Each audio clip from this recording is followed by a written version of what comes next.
Hi everyone, and welcome back to our Mindful Moments video series. Today I'm going to be answering some questions about meditation, mindfulness, and even crystals. So the first question that I got was, what is the best time of day to meditate? Ideally, you actually want to meditate 2 times a day. When you first wake up in the morning, and then when you're starting to settle down for your evening around 4 to 6 p.m. So let me explain why. When you wake up in the morning, ideally before 6 a.m., it's really the lightest part of the day. In Ayurveda, it's known as the Vata time, the time of air and space. So there's a lightness in the energy, and it's much easier to settle into that meditative space. Our minds aren't busy and working yet, right? We haven't started reaching for work or social media or been called by our friends and family. So it's much easier to drop into that quiet space. And when we meditate first thing in the morning, we set ourselves up for a day of success, right? Because we're already filling our cup, which really helps us as things happen and accumulate throughout our day, that we're able to respond to them and we're able to come from a place of love because we've already filled our cup. But our day happens, right? The day happens and things occur and stressful phone calls come in and the media and news come in and just life, right? Kids are screaming at you. The day happens, right? We don't live on some ashram in the middle of nowhere. We live in the normal real world. So at the end of our day, our minds are really full and really busy again. And a lot of stress has accumulated, even if we don't realize it. So when we meditate at the second part of the day, it helps wind us back down again. So if our stress level came up to here, it lowers us back down before sleep. The reason why we don't want to meditate right before bed is because it's a restful awareness state. And so it can actually activate the mind more than you would like right before bed. And so unless you're doing a sleep, like a specific sleep focused meditation, that's why we recommend doing it a little early in the evening so you can calm and reset the mind, but not have too much activity right before you go to bed. The second question I got was, when do I practice mindfulness, right? So what is the difference between meditation and mindfulness? Meditation is when you consciously sit and experience quiet or a guided meditation, mantra meditation for a certain amount of time. So you're setting aside time, just like exercise, to strengthen that muscle of awareness. Mindfulness is what you bring into every moment of the day. So this is beautiful practice that you can do even when you're brushing your teeth. So how often do we brush our teeth and actually think about brushing our teeth, right? Not too often. But mindfulness is that practice of present moment awareness.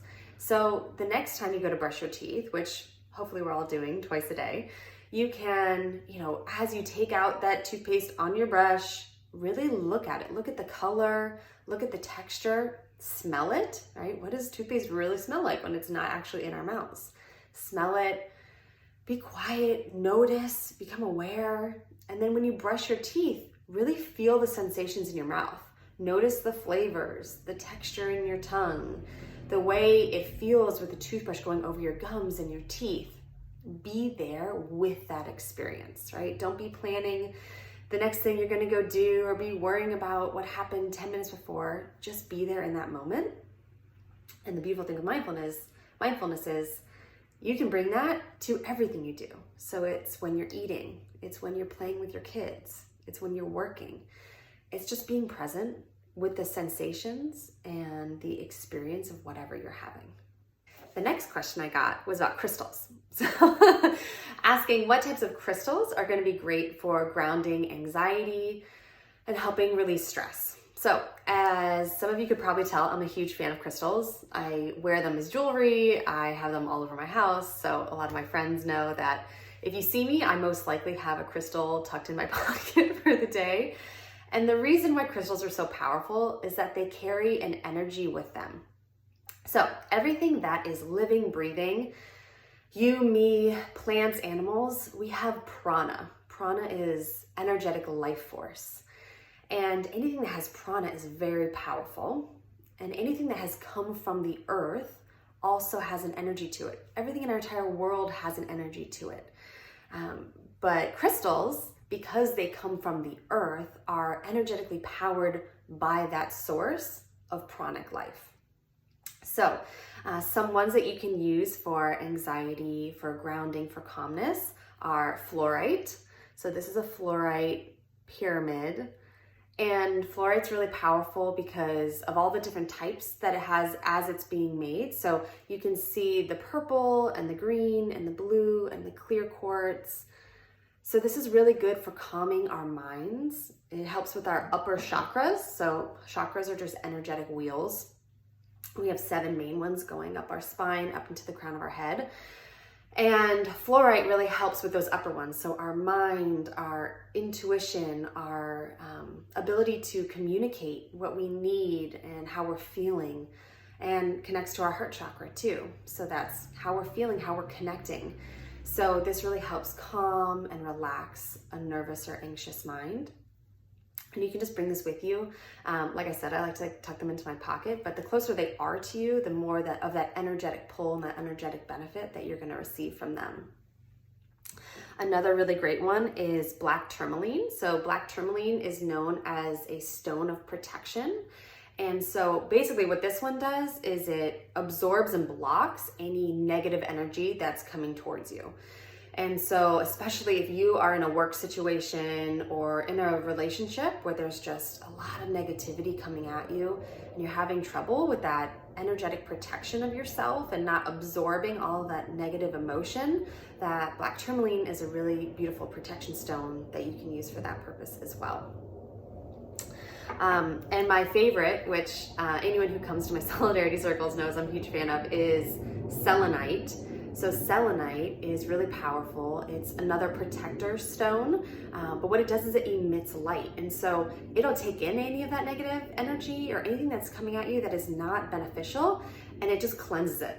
And it also cleanses you. So if you're just feeling stuck or you're feeling anxious and uncertain about things and really just need that grounding calmness, that selenite can kind of absorb all of those energies from you and help release them. And what I love about selenite is it's what I call a self-cleansing crystal. So because it emits light, that it doesn't need any maintenance, it doesn't need any sunshine or moonlight or anything to help kind of cleanse out those energies. It does it all on its own. So big fan of low maintenance crystals. The other thing you can use, if you're not into crystals, but like the idea of having something to help ground you, is just finding something meaningful to you in your home that you have put energy into. So for me, I have some things that, like this is like a gray clay dove that I made for some of my friends when I was having my first baby and they were throwing me a beautiful mother's ceremony. I also have this coin that just has a little yogi and it says breathe on it. So kind of like how when we're kids and we have that security blanket, and like it may just look like a regular blanket to somebody else, but like to that child, oh my gosh, it's everything, right? It just helps them feel so good and so relaxed. And so if there's something that you have a memory connected to, a very positive memory, maybe it was a gift, maybe it was something from childhood, maybe it was something that your kids have made you, something special, bring that out of those boxes, right? A lot of times these things are like up in a box on a shelf, like from way long ago, and we can't really connect with it in that way. So start going through, have like a little home treasure hunt and find something meaningful to you that really helps you feel good. And you can keep that in your pocket or keep it on your nightstand. If you wake up and you've been feeling very anxious at night, you can kind of grab onto that. Do some of that breathing that we did earlier in the week. Let that go, right? And have that to help ground you throughout your day. So I hope that this was helpful. I love answering any questions that I get. If you have any more questions, please feel free to head over to my Instagram page at Solidarity of Sisters, or shoot me an email, connect@solidarityofsisters.com, and I'd be happy to answer it for you. I hope that you all have a beautiful, sunny weekend, and I'll see you again on Monday. Bye.